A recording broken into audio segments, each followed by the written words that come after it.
Since 2003, health practitioners, scientists and noise experts from around the world have recorded a common set of health problems among people living near industrial-scale wind turbines. In July 2010, the National Health and Medical Research Council issued a rapid review of the existing evidence, including a statement that there are no direct pathological effects from wind farms. However, in his oral testimony to the Federal Senate inquiry in March 2011, Professor Warwick Anderson, CEO of the Council, made his concerns very clear when he said, "We do not say that there are no ill effects." And just a few months on, a court judgment in Ontario, Canada found that the debate should not be simplified to one about whether wind turbines can cause harm to humans. The evidence presented to the tribunal demonstrates that they can, if facilities are placed too close to residents. Across the globe, the issue of placing industrial wind turbines near humans is coming to the fore. And with more and more evidence emerging about some serious health problems, denying these issues is no longer an option. Numerous symptoms are reported when wind turbines are sited too close to people's homes and workplaces. These vary from person to person and are dependent on wind direction and weather conditions. Tinnitus, that's ringing in the ears, dizziness, headaches, poor sleep, anxiety, depression. Headaches, wanting to vomit all the time, pains in the chest, blood pressure. You can't sleep, got sleeping tablets, do nothing for you. Really bad chest pains of a night, and a lot of blood noses, like I'd be asleep and just wake up and my nose would be bleeding. And it's just pretty scary stuff. And I developed the most severe headache I'd ever experienced. Even though I live 3.5 kilometres away, they affect me at night and my blood pressure rises while I'm asleep and I wake up with rapid heartbeat and things like that. Cardiovascular events and cerebrovascular events, and one's mortality is increased with sleep problems. Symptoms have been consistently reported in Australia up to 10 kilometres from homes. Most symptoms disappear when people leave the area or when the turbines are switched off. I went to the doctor 2 days later. My blood pressure had to return completely back to normal and the turbines hadn't been going.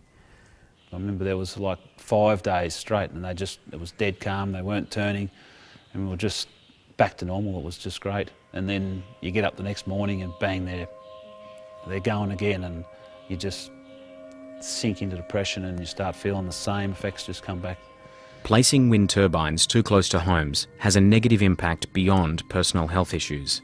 Over 20 Australian rural families, some who have been on the land for decades, have been forced to sell or even abandon their homes because of serious ill health caused by wind turbines.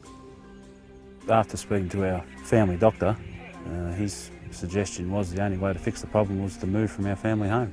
So that was it for us, we had to move. I've had contractor get ill stripping crop this last year.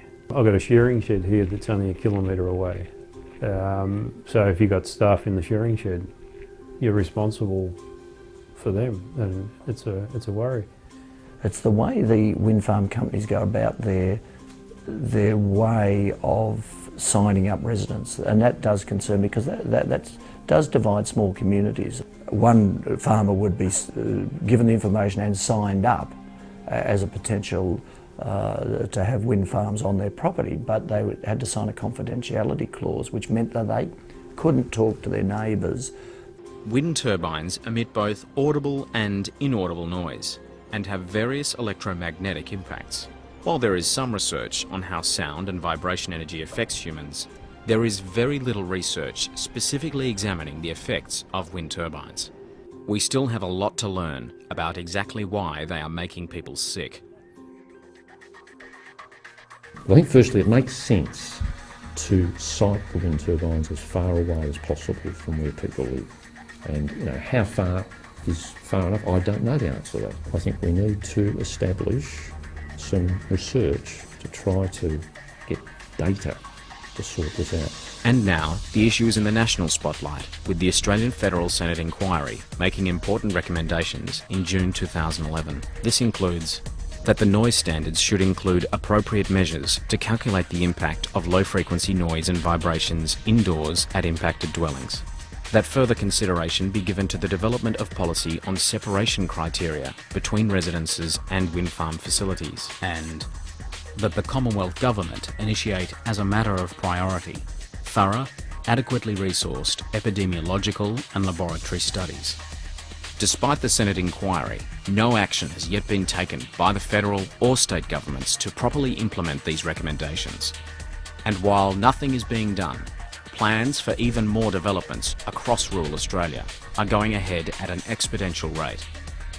This is not an issue confined to one resident, one town, or one country. It's a growing health issue on a global scale. As a matter of urgency, the problem must be seriously researched by independent experts following the Federal Senate recommendations. And until research findings emerge, any new turbine placement should be at least 10 kilometres from homes. It's just simple, isn't it? Like they're obviously just not meant to be where people live and in certain circumstances where people work.